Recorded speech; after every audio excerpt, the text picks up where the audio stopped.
Today we have the Ram game previewed. What is the marquee matchup of the week? Who would have thought that by at this point in the season it would be Case Keenum and Jared Goff slinging the ball with both of their 7-2 teams going at it in Minnesota. But let's carry on. So the Rams are third in total offense at 388.9 yards a game, sixth in passing with 260.1 yards per game, fifth in rushing offense at 128.8 yards per game, and they are actually first in third down percentage at 48% of the time. They are picking up that first down. Defensively, 14th in total defense, 322.1 yards allowed, ninth in passing, 204.1. Almost messed up there. But that's allowed a game. 24th in rushing at 118 yards allowed a game. That one actually is surprising to me. I thought that would be a lot better. And their injury report is Malcolm Brown, running back. He's out. He's more of their third stringer anyway. Derek Carrier, tight end, questionable, as is the cornerback, Troy Hill, both with hamstrings. Now, going over to our guys. They are ninth in total offense at 363.8 yards per game, 12th in passing offense. They also are 12th in rushing offense at 118.0 yards per game, and in passing they are getting 245.8 yards a game. They are actually fifth in third down percentage at 45%, so slight difference that makes from 5 to 1, as you see, as the Rams were 48, we're 45. That's a 3 decimal difference. But Minnesota's fifth in total defense at 294.6 yards per game, 12th in passing, allowing 213.2 yards, and third in rushing, only allowing 81.3. Now, our injury report is Remmers is concussed and he's out. Sendejo out with the groin. And then Everson Griffin is questionable with a foot. I really don't know which way that's going to go at this point, because we thought he would play last week. He didn't. Now it's kind of like, oh, he'll play again. I really think that's probably a game time decision. And B-Rob was also on it with a back today, but he practiced the other 2 days, and he probably should be able to play. Now, Rashad Hill, he needs to step up his game big time, because this is not a slouch of a pass rush whatsoever, because I believe they have 27 sacks on the year. So this is by far going to be the offensive line's toughest test of the year that we've had so far. I mean, you're talking about Aaron Donald, Robert Quinn, and you got people with Michael Brockers as well out there. So with Remmers out, that's a really big deal. And judging from the 118 yards per game that they're allowing, this has to be a running day, right? So we're going to have, I think, in order to win the game, you need to ask Keenum, hey, you just need to manage the game. Do not mess up the game. And we are golden, buddy. But, yeah.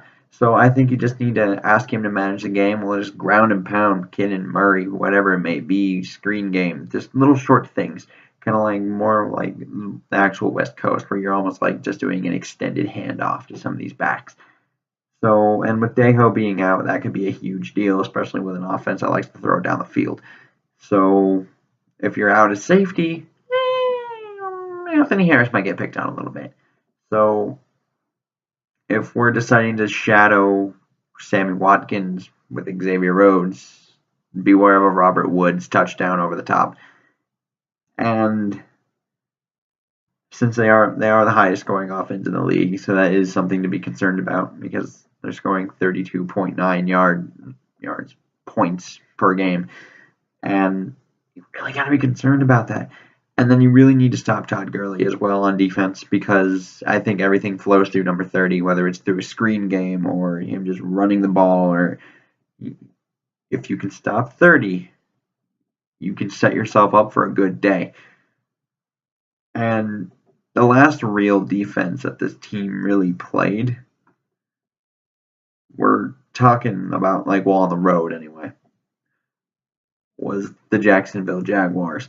Now, Jared Goff was actually 11 of 21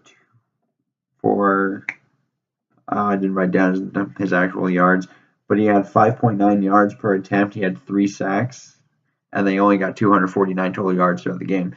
Now, comparing that to their normal offense, which is 388.9, that's quite the difference. So I think the other deal here is they can't lose the turnover battle because their two losses, they had 5 turnovers against Seattle, they lost.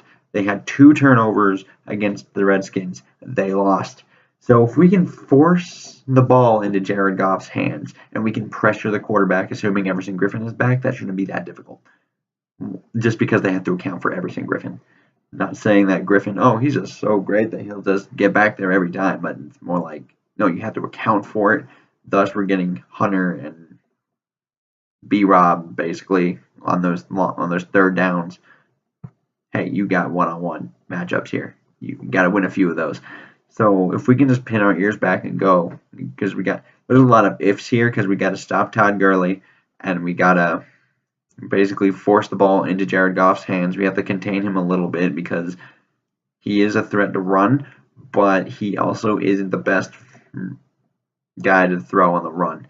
So it's kind of a mixed result. Like if you can pressure him well enough, almost like half contain him into where you're forcing him out of the pocket, but nothing too wide open for him to actually be able to run on you, is kind of what you would want. But like I really think Sendejo being out could be a very, very, very big deal just because what if they can't keep up because all of a sudden we got, oh, hey, Robert Woods is streaking down the sideline because he beat a corner and we got Anthony Harris out there. So I really think that's one of the spots that Minnesota was very ignorant with was that backup safety spot because we have 2 special teamers as our backup safety. So we kind of went into the year like, well, hopefully nothing happens to Harrison or Dejo because like we got special teamers out there. It's almost like Marcus Sherrill's going out there at corner. You don't want that to happen. But yeah, I think this is a winnable game for the Vikings. It really is.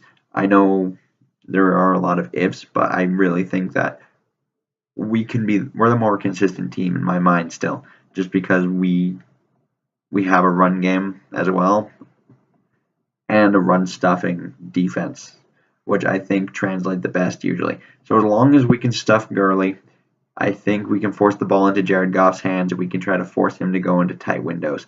And I'm not sure if he can necessarily do that on a consistent basis, which means we might be able to win the turnover battle. And as I stated before, that could be a very, very big deal in this game because the Rams kind of live and die off of that. So I think at the end of the day, we'll be able to squeak out a little bit of a win here at 24-20. And yeah, because I mean, a lot of people will kind of point to the Jaguar game that I said, like, yeah, but they won the game, but they won the game off of 2 special teams touchdowns.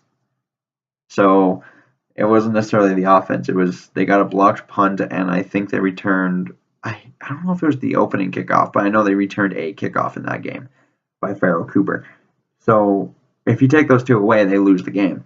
So this could be a 3-loss team right now had those 2 plays not happened. So I'm gonna take Minnesota 24-20, and I'm gonna hope for the best on that prediction because this game could very easily be close or just get slaughtered by one or the other.